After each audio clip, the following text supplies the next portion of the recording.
Saranjana itu dulunya kampung. Ya ini pusat kampungnya dulu Tanjung Saranjana ini kan di peta Belanda itu. Nah, karena dari sini ke sana satu ujung itu ada kandungan emas yang besar sama intan. Ya ada emas sama intan tambang sampai sekarang belum dikerjakan, tidak ada yang tahu. Karena Belanda itu meneliti berkali-kali datang, nah, orang tua ini memerintahkanlah, kalau dulu namanya balian ya, dukun lah ya, ditutup pakai tabir kegaiban, jadi kampung itu tidak terlihat. Akhirnya ya manusia semua memang, karena orang yang nutup itu sudah meninggal, ya tidak bisa terbuka. Susah dibuka, akhirnya bunian apa segala macam di situ. Saranjana ini sebenarnya sebuah negara besar. Kalau dihitung-hitung kayak Singapura lah besarnya. Hal seperti yang terjadi di Saranjana itu saya katakan sign. Kalau orang sekarang mengatakan karena nggak ngerti ya anggap aja ilmu gaib ya kan, yang bisa membuat menutup dimensi nyata menjadi dimensi yang tidak terlihat kan gitu, masuk ke dimensi yang tidak terlihat. Padahal itu teknologi kuno itu, teknologinya orang Nusantara ini sejak zaman Lemurian, zaman Atlantis. Jadi gini, saya punya seorang guru profesor yang pernah mengajari saya juga hal-hal yang sifatnya sains. Jadi beliau pernah bercerita tentang teknologi Mataram kuno yang disebut siluet. Kalau bahasa sekarang siluet. Contohnya rumah itu ketika digunakan teknologi itu bisa kamuflase jadi kebun. Dilihat dari satelit manapun ya kebun. Difoto pakai foto satelit juga kebun, nggak ada rumahnya. Padahal itu rumah. Dan itu teknologi dari Mataram kuno. Mataram kuno mengadopsi dari bangsa Atlantis atau Lemurian. Jadi kalau ngomongin orang Atlantis, sisa-sisanya masih ada. Ngomongin bangsa Lemurian, sisa-sisanya masih ada. Nenek moyangnya orang Dayak, namanya orang Punan. Nah, adanya di perbatasan di Pegunungan Kapuas, Kapuas Hulu. Dari perbatasan Malaysia itu semua rata-rata di situ orang Punan. Itu memang suku pulau sini. Dan mereka istilahnya nggak punya tempat tinggal. Jadi hari ini bermalam di sini, besok sudah pergi. Sampai ini pernah menikah dengan orang sana? Pernah. Dulu pernah juga di Pulau Laut sini waktu pertama pembukaan di Gunung Aru. Jadi dari puncak gunung itu sering melihat pagi-pagi itu kan, itu gedung-gedung apa gitu kan. Nah, dulu belum ada handphone kamera tahun-tahun itu.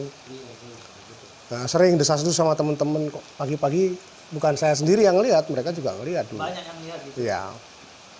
Waktu itu saya masih belum berkecimpung di dunia paranormal, belum di dunia dukun. Perempuan itu ikut kerja di Gunung Aru, jadi staff. Dan saya juga pertama yang ngira manusia sama kayak kita juga. Nah terus menikah sama perempuan itu, tidak sengaja.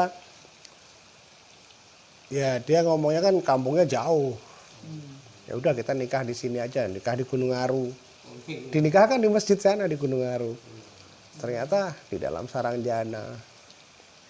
Jadi masuk dari HTI itu, perasaan jalan itu cuman 20 menit jalan kaki udah masuk kampungnya dia.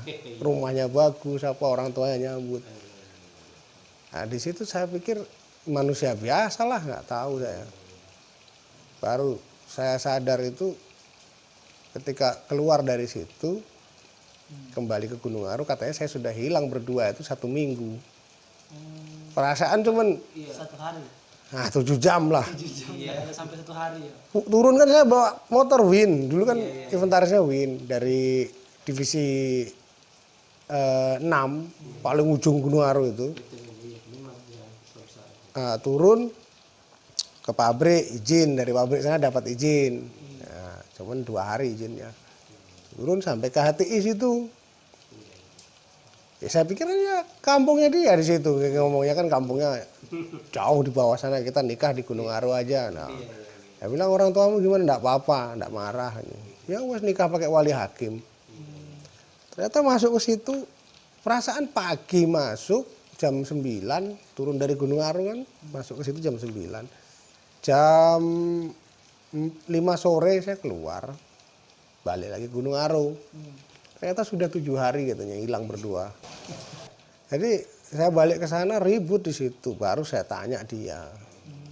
Ya kayak orang biasa, kalau orang bilang ininya ndak ada, itu yang bunian. Yang bunian. Nah, kalau yang manusia tinggal di situ, ya sama kayak kita semua. Oh, sama. Sama. Ya, terus saya tanya, kamu orang Saranjana ya? Baru dia ngaku.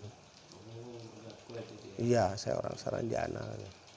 Enggak, ya berhubungan terus sampai hampir 1 tahun.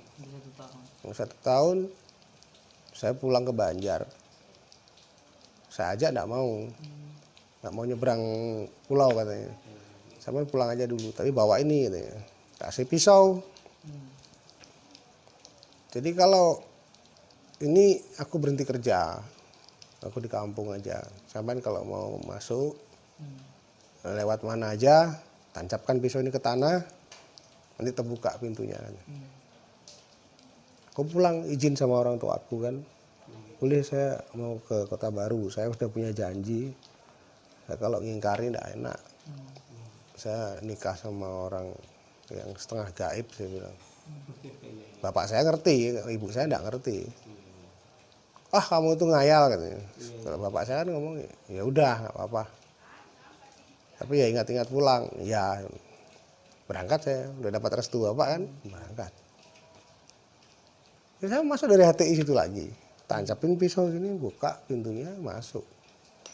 Keluar dari Saranjana itu pamit baik-baik. Pamit. Ya kalau masih ada jodoh, suatu saat saya kembali. Kalau kamu mau menikah lagi ya menikah aja nggak apa-apa. Padahal pada saat itu belum tahu bahwa Saranjana yang sebenarnya ada di...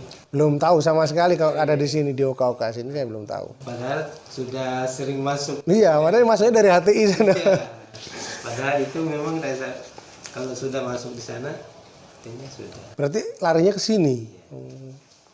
Nggak ngerti saya. Jadi terakhir itu saya keluar, terus saya ke Jawa. Nah, terus ketika sudah heboh begitu kan banyak teman-teman paranormal juga tanya, kamu kan orang Kalimantan? Iya, kenapa? Kamu tahu Saranjana? Tahu banget, saya pernah kawin di sana. Saya nggak percaya mereka.